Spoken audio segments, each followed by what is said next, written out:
ஜெயிச்சிட்டோங்கிறதுனால நீங்கள் ஆட்டம் போட்டுட்டு எதை வேணாலும் செய்யணும், மற்ற எண்ணங்கள் ஏதாவது உங்கள் மனசுக்குள்ளே இருந்தால் அது இந்த செகண்டே எரேஸ் பண்ணிடுங்க அப்படின்ட்டு. எப்போவுமே புதுசாக வரக்கூடியவங்க வந்து அந்த மனசுக்குள்ளே நிறைய விஷயங்களை வச்சுட்டே இருப்பாங்க. இது செய்யணும், இது பண்ணணும் அப்படிங்கிறது. அப்போ தான் நீங்கள் வந்து தொடர் வெற்றிகளை பெற முடியும். அப்போ அதனால் அவர் வந்து அவருடைய செயல்பாடுகள் வந்து இன்றைக்கே நீங்கள் அதை பேசுகிறதே நீங்கள் பார்த்துருப்பீங்க. அப்போ சட்டசபைக்கு போன பிறகு எப்படி இருக்கும்? இன்னும் சிறப்பாக தான் இருக்கும்னு நினைக்கிறேன். இப்போ 36-37 பேரும் வந்து டிவிகேவுக்கு ஆதரவு தர போகிறதாகவும் ஒரு தகவல் வந்துட்டு இருக்கு. வெளியிலேருந்து ஆதரவு கூட. எஸ், வெளியிலேருந்து. அது ஒரு சிறப்பான ஒரு பார்வையாக தான் நான் பார்க்குறேன். வணக்கம் சார். வணக்கம். ஜோசப் விஜய் எனும் நான் இந்த குரல் எப்போ ஒலிக்கும்னு ஒரு 4-5 நாளாக மிகப்பெரிய விவாத பொருளாக போயிட்டு இருந்தது. இப்போ ஃபைனலாக அது நடந்திருக்கு. ஸோ இன்னைக்கு நடந்த முதலமைச்சர் விஜய் அவர்களோட பதவியேற்பு விழாவை பற்றி நீங்கள் என்ன நினைக்கிறீங்க? ஃபஸ்ட்டு வந்து நான் தமிழக முறையில் ஏற்றுக்கொண்ட விஜய் அவர்களுக்கு வாழ்த்துக்கள் வந்து சொல்லிடுறேன். நான் இதை உங்களோட பணி மேலும் சிறப்பாக நடைபெறுவதற்கு மீண்டும் ஒரு வாழ்த்துக்கள். பட் ரொம்ப அருமையாக மகிழ்ச்சியாக இருந்தது சார். ஏன்னா 108 சீட்டுகள் வந்தாச்சு. மேலும் ஆதரவோடு வந்து இப்போ பதவி பெறமெல்லாம் அப்புறம்லாம் 7ஆம் தேதி 8ஆம் தேதி 9ஆம் தேதினு பரபரப்பாக இந்த சினிமா காட்சிகளை விட ரொம்ப திக் நிமிடங்களாக தான் இருந்தது. நமக்கு மக்கள் வந்து நிறைய பேர் சாப்பிடல, தூக்கம் வரல, அப்படிங்கிற நிகழ்ச்சிகளை தாண்டி எப்படியாவது நம்ம வந்து அவர் உட்காரணும்னு ஆசைப்பட்டோம். பட் ஏன் இவ்வளோ இடைவெளி வருது, பண்ண முடியாதுன்ற அந்த நிகழ்ச்சியெல்லாம் தாண்டி ஒரு 4 நாட்களுக்கு பிறகு நேற்று இரவு தான் அதுக்கு ஒரு விடை கிடச்சிது. பட் இன்னைக்கு காலையில் வந்து ஒரு 10 மணி அளவில் வந்து நேரு இண்டோர் ஸ்டேடியத்தில் மிக பிரம்மாண்ட முறையில் அரங்கம் அதிர வந்து விஜய் அவர்கள் ஜோசப் விஜய் என்கிற நான் அப்படிங்கிற அந்த ஒற்றை குரலுக்கு தான் அவருடைய ரசிகர்கள், தொண்டர்கள், மக்கள் ரொம்ப எதிர்பார்த்துட்டு இருந்தாங்க நினைக்க தோணுது. அதை ரொம்ப சிறப்பான முறையில் ரொம்ப அருமையாக ரொம்ப எளிமையாக நடந்த விழாவாக நான் பார்க்குறேன். அங்கேயும் வந்து எளியவர்களின் ஒரு தலைவனாக தான் விஜய் அவர்களுடைய தோற்றம், பார்வை எல்லாமே இருந்தது. அவருடைய பேச்சு இருந்தது, இந்த யதார்த்தமான ஒரு பேச்சு. மற்ற அரசியல் கட்சி தலைவர்களுடைய அந்த குரல் மாதிரி இல்லாமல் எளிய மக்களுடைய குரலாக சாதாரணமாக நீங்கள் நான் பேசுகிற மாதிரி ஒரு வீட்டில் பேசுகிற மாதிரி தான் அவருடைய பேச்சு இருந்தது. ரொம்ப இன்னும் சிம்பிளாக சொல்லணும்னா ஏன் வந்து கொஞ்சம் எளிமை அப்படின்னு சொல்கிறோம்னா, பட் அவர் வந்து முதலமைச்சரை பதவியேற்ற பிறகு கூட பார்த்திங்கன்னா இந்த டேபிள்லாம் அவர் தூக்கி வச்சது, இந்த செல்ஃபியை மீண்டும் எடுத்துக்கொண்டது, மாஸ்டர் படத்தில் உருவான அந்த செல்ஃபி, அதில் தான் அவர் மிகப்பெரிய ஒரு இதை சந்தித்தார். அப்போ எடுக்கப்பட்ட செல்ஃபி இன்றும் அதே மாதிரியே ராகுல் காந்தி அவர்களே பக்கத்துலேருந்து அப்படியே ரொம்ப மேலைங்களையும் வியப்பாக பார்க்குறாரு. தமிழகத்தின் முதலமைச்சர் இவர் டேபிளை தூக்கி வைக்கிறாரு, செல்ஃபி அவரே எடுக்கிறாரு. அப்படி ரொம்ப வியப்பாக பார்க்கப்பட்ட ஒரு தலைவனாக நான் பார்க்குறேன். நான் அதை ரொம்ப அருமையாக இருந்தது. அவருடைய பேச்சு ரொம்ப சிறப்பாக இருந்தது. மொத்தத்தில் வந்து முதல்வராக பதவியேற்றது வந்து 58 வருடங்களுக்கு பிறகு ஒரு பெரிய ஒரு வரலாற்று சாதனையை படைச்சிருக்கார் அப்படின்னு தான் சொல்ல முடியும். கட்சி ஆரம்பித்த 2 வருஷத்தில் மிகப்பெரிய ஒரு இலக்கை தொட்டிருக்காரு. இன்னும் சிறப்பாக போக அவருடைய பணி இருக்கும் தான் நினைக்கிறேன் சார்.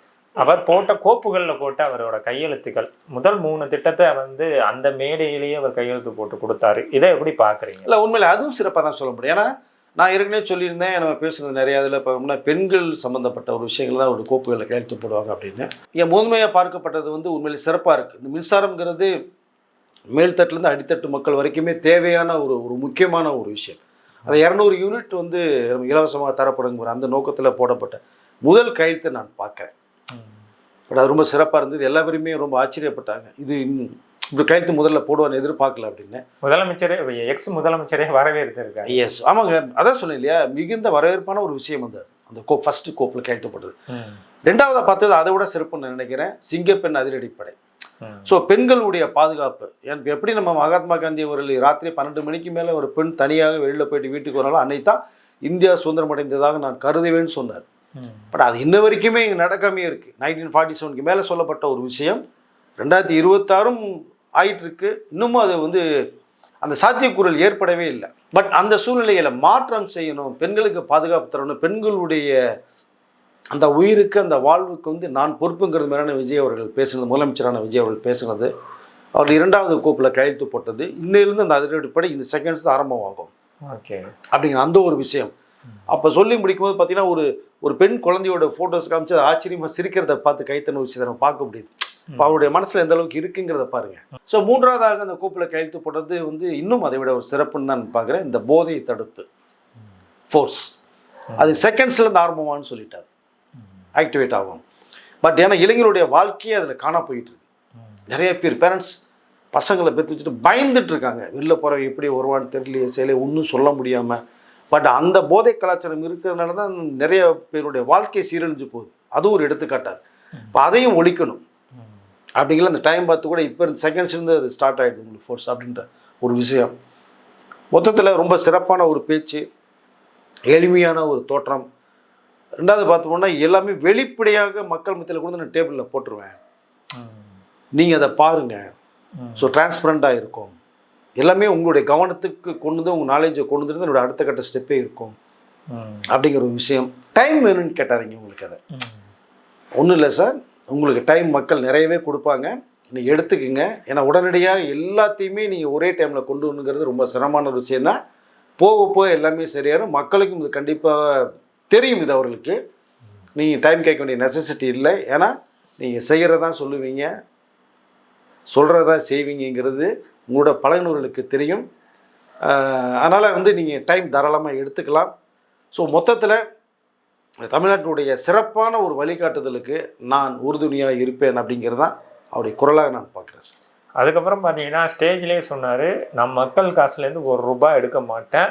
இன்னொன்று, என் கூட இருக்கவங்க, என் கூட ஜெயித்தவங்க இந்த ஜெயிச்ச ஆட்டம் போட்டிங்கன்னா அந்த எண்ணம் இருந்தால் இப்போவே அழிச்சிருங்கன்னு சொல்லிட்டு ஒரு எச்சரிக்கையும் விட்டுருக்காரு. இதை எப்படி பார்க்குறீங்க? நிச்சயமாக சார், அது தேவையான ஒரு விஷயம். ஏன்னா லஞ்சலும் மூலலும் வந்து இருக்கக்கூடாதுங்கிறத அவருடைய தாட்ஸாக இருந்தது தான் பிரச்சாரத்தில் அவர் பேசின விஷயத்தை நம்ம பார்க்க முடிஞ்சுது. அதை இங்கே கொஞ்சம் வந்து அன்பாகவும் கடுமையாகவும் தான் பேசினான்னு தான் தோண முடியும் நமக்கு. ஏன்னா மக்கள் மனசில் அந்த நம்பிக்கை வரணும். இப்போ ஜெயிச்சிட்டோங்கிறதுனால நீங்கள் ஆட்டம் போட்டுட்டு எதை வேணாலும் செய்யணும், மற்ற எண்ணங்கள் ஏதாவது உங்கள் மனசுக்குள்ளே இருந்தால் அது இந்த செகண்டே எரேஸ் பண்ணிடுங்க அப்படின்ட்டு. நான் எதற்கும் உறுதுணையாக இருக்க மாட்டேன். என்னுடைய தலைமையில் அமைகிற இந்த அரசு எந்த சென்டர்லேயும் போகாது, அந்த சென்டர் கிடையாது. பட் சரியான முறையில் செயல்படணும் அப்படிங்கிற விஷயத்தை தான் சொல்லியிருக்காரு. ஏன்னா மக்கள்கிட்ட பேசுகிறதே அதுதான். நிறைய விஷயங்கள் வாக்குறுதி கொடுக்கப்பட்ட ஒரு விஷயமும் இருக்குது. அதனால் இந்த பேசின விஷயங்கள் எல்லாமே வந்து மக்கள் வந்து அது லைவ்லேயும் நிறைய டெலிகாஸ்ட் ஆச்சு, உலகம் பூரா பார்த்த விஷயங்கள் இருக்குது. எல்லா பேருமே தமிழர்கள் எல்லாமே பார்த்து அவளுடைய இன்றைக்கு அந்த பதவியேற்ற விழாமருடைய பேச்சும் பார்த்தீங்கன்னா நிறையா ஃபோன் காலும் மெசேஜும் வேறு வருது. ரொம்ப சிறப்பாக இருந்ததுன்ற ஒரு தகவல். அதனால் மக்கள் மேலே நமக்கு நம்பிக்கை வரணும், அதற்கு எல்லாமே உறுதுணையாக உழைக்கணும் அப்படிங்கிற விஷயத்தை நான் பார்க்குறேன் சார். சார் அதுக்கப்புறம் பார்த்தீங்கன்னா தமிழக அரசுக்கு எவ்வளோ கடன் இருக்குது அப்படிங்கிற ஒரு விஷயத்த ஓப்பன் ஸ்டேட்மெண்ட்டாக முதல் நாள்லேயே உடைச்சிருக்காரு. இதை எப்படி பார்க்குறீங்க? இல்லை, அதுதான் எல்லாருக்குமே தெரிந்தது தான். பட் அவர் நீ தெளிவாக சொல்கிறாரு 10 லட்சம் கோடிக்கு மேலே இருக்குது அப்படிங்கிற விஷயத்த. அதனால் அதுக்குள்ளே போனால் தான் என்ன இருக்குது என்ன இல்லைங்கிறது தெரியணும்னா அவர் இந்த டைம் கேட்டது கூட அதுதான். நிறைய விஷயங்கள் சொல்லியிருக்கோம். இந்த பிரச்சனை எல்லாத்தையுமே நான் சால்வ் பண்ணணும். ஸோ அது வெளிப்படையாக எனக்கு என்னென்னு தெரிய வரணும். இது அதுக்கு தான் கொஞ்சம் டைம் எடுத்து நான் சொன்னதை செயல்படுத்துறது டைம் கொடுங்கன்னு கேட்டது ஒன்று தான். பட் அதுதான் அது வந்து எல்லாமே வந்து மக்கள் பார்வைக்குள்ள வெளிப்படையாக நடத்தப்படும் ஒரு அரசாங்கம் இது அப்படிங்கிறத நான் நினைக்கிறேன். ஓகே சார், இதை தொடர்ந்து வந்து விஜயோட செயல்பாடுகள் இனிமேல் எப்படி இருக்குன்னு நம்ம எதிர்பார்க்கலாம் சார்? இல்லை, நல்லா இருக்கும் சார். ஏன்னா எப்போதுமே புதுசாக வரக்கூடியவங்க வந்து அந்த மனசுக்குள்ளே நிறைய விஷயங்களை வச்சுட்டே இருப்பாங்க. இது செய்யணும், இது பண்ணணும் அப்படிங்கிறது. அப்போ தான் நீங்கள் வந்து தொடர் வெற்றிகளை பெற முடியும். அப்போ அதனால் அவர் வந்து அவருடைய செயல்பாடுகள் வந்து இன்றைக்கே நீங்கள் அதை பேசுகிறதே நீங்கள் பார்த்துருப்பீங்க. அப்போ சட்டசபைக்கு போன பிறகு எப்படி இருக்கும்? இன்னும் சிறப்பாக தான் இருக்கும்னு நினைக்கிறேன். அந்த 13ஆம் தேதிக்குள்ளே மெஜாரிட்டி நிரூபிக்க வேண்டிய ஃபஸ்ட்டு அந்த ஒர்க்கு வேறு இருக்குது உங்களுக்கு. அதை நாளைக்கு இப்போ சட்டசபைக்கு போயிட்டு வந்துட்டாங்க. சட்டசபை நாளைக்கு போகும்போது எல்லா எம்எல்ஏக்களுடைய பதவி பிரமாணம் நடக்கும். தற்காலிக சபாநாயகர் உருவாக்கப்பட்டு அவர் மூலமாக நடக்கும். அப்போ 120 பேருடைய மெஜாரிட்டியை வந்து தெரிவித்து அதனுடைய டீட்டெயில்ஸ் வந்து கவர்னர்கிட்ட சமர்ப்பிக்கணும். இந்த வேலைகள்லாம் ஆரம்ப கட்ட வேலைகளாக இருக்கும். மற்ற அமைச்சருடைய பதவிகள்லாம் நிறைய யாருக்கு என்ன டிபார்ட்மெண்ட் கொடுக்கலாங்கிற ஒரு விஷயம் இருக்கும். முதல் ஆதரவு கொடுத்த காங்கிரஸ் அவருடைய செயல்களுக்கு ஒரு 2 பேருக்கு மந்திரி பதவி கொடுக்குறது மாதிரி இருக்காங்க.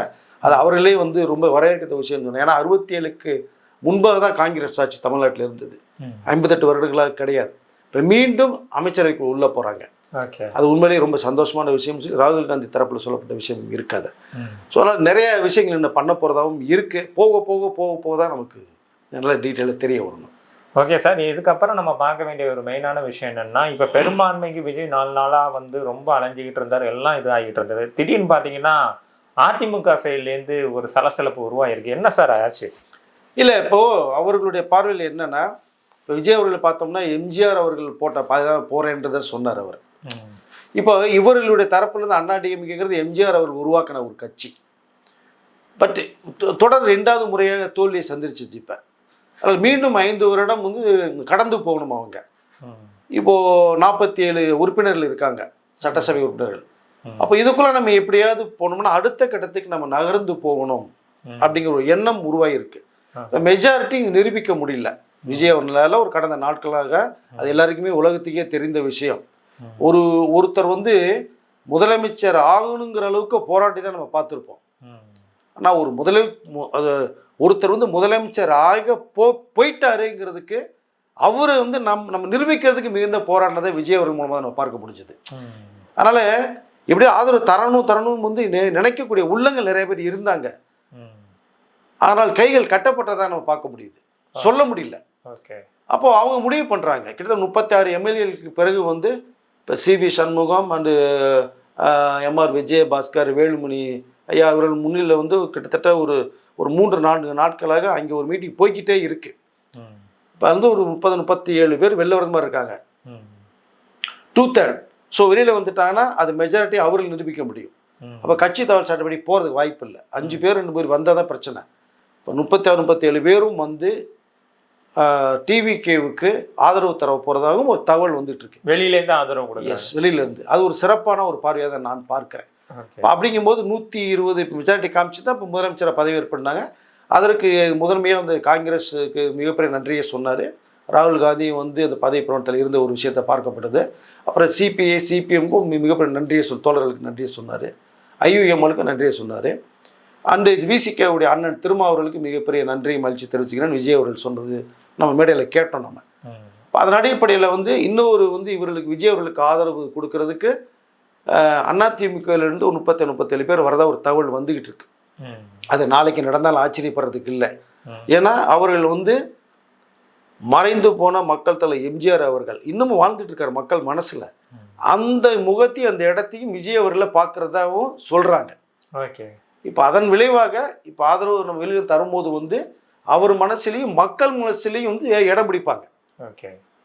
மக்கள் எந்த அளவுக்கு விஜய் அவர்களுக்கு மிகப்பெரிய ஒரு அங்கீகாரத்தை கொடுத்து தன் வீட்டு பிள்ளையை பார்த்து நீ முதலமைச்சர் ஆக்கியிருக்காங்களோ அந்த பாதைகள் நம்மளும் மக்கள் இடம் பிடிப்பாங்களோட நம்பிக்கை. அது உண்மைதான், நிஜமான ஒரு நம்பிக்கை தான் நான் நினைக்கிறேன். அந்த அடிப்படையில் மேலும் 36 பேர் ஆதரவு நாளைக்கு வந்தாலும் ஆச்சரியப்படுறதுக்கு.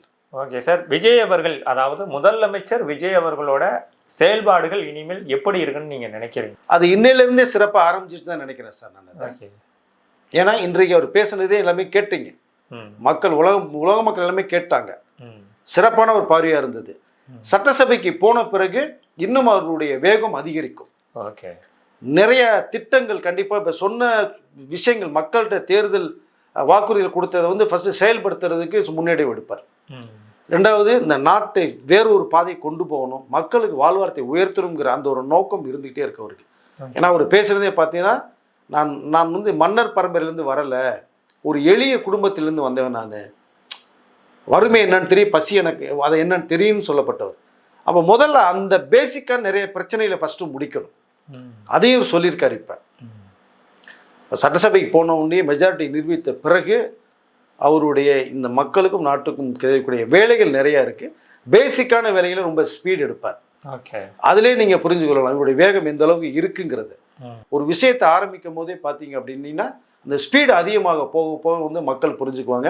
இப்போ எல்லாருடைய அரசியல் கட்சி தலைவர்களுமே வந்து இன்றைக்கு பேசுனது அந்த விஜய் அவர்களுடைய இந்த தோற்றம், முதலமைச்சருடைய தோற்றம் அப்படிங்கிறதெல்லாம் பார்க்கும்போது மக்கள் தலைவனாக ஏற்றுக்கொண்டார்கள் தான் எல்லாருடைய அந்த வார்த்தையும் வருது. இப்போ ஓகே சார், பொறுத்திருந்து பார்ப்போம் முதலமைச்சர் விஜய் அவர்கள் எப்படி இந்த தமிழ்நாட்டை வழி நடத்துறாருன்னு. நிறைய தகவலை பகிர்ந்துக்கிட்டீங்க, ரொம்ப நன்றி சார். நன்றி சார்.